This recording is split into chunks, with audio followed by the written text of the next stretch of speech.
Direktorat Jenderal Pajak, DJP, Kementerian Keuangan kini memiliki kewenangan untuk menyita dan menjual surat berharga berupa saham milik penunggak pajak yang diperdagangkan di pasar modal.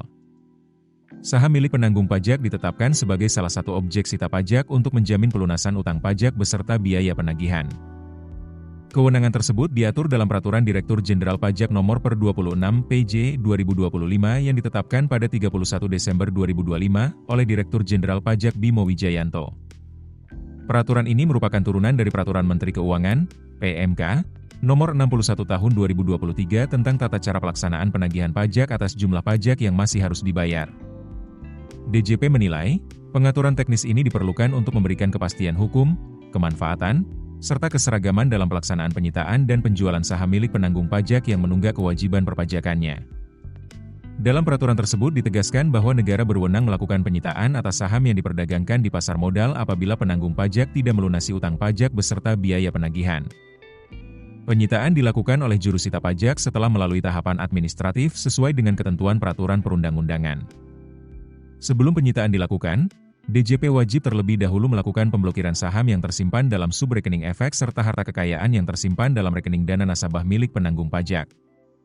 Pemblokiran dilakukan setelah diterbitkan surat perintah melaksanakan penyitaan dan DJP memperoleh informasi lengkap mengenai rekening keuangan penanggung pajak, termasuk nomor Single Investor Identification, SID, subrekening efek, jenis dan jumlah saham, serta rekening dana nasabah. Permintaan pemblokiran saham disampaikan melalui Otoritas Jasa Keuangan, OJK, kepada Lembaga Penyimpanan dan Penyelesaian. Sementara pemblokiran dana dilakukan melalui bank rekening dana nasabah.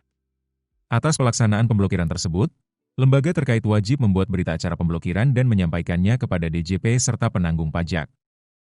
Apabila setelah pemblokiran penanggung pajak tetap tidak melunasi utang pajak dan biaya penagihan, jurusita pajak berwenang melakukan penyitaan.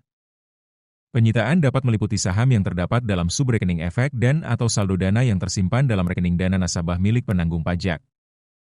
Selanjutnya, apabila dalam waktu 14 hari sejak penyitaan penanggung pajak belum juga melunasi kewajibannya, DJP dapat menjual saham yang telah disita melalui bursa efek dengan perantara pedagang efek anggota bursa. Harga jual saham ditetapkan paling sedikit sama dengan harga pembukaan pasar pada hari penjualan.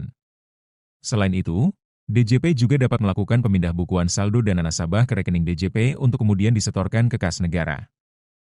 Hasil penjualan saham setelah dikurangi biaya penagihan, biaya broker, pajak, dan biaya administrasi lainnya digunakan untuk melunasi utang pajak. Apabila terdapat kelebihan dana atau kelebihan saham setelah kewajiban pajak terpenuhi, DJP wajib mengembalikannya kepada penanggung pajak sesuai dengan mekanisme yang diatur dalam peraturan tersebut. Download aplikasi Kontan sekarang di App Store atau Play Store. Keputusan bisnis terbaik datang dari data, bukan tebakan. Mudah berlangganan Business Insight dengan subscribe with Google.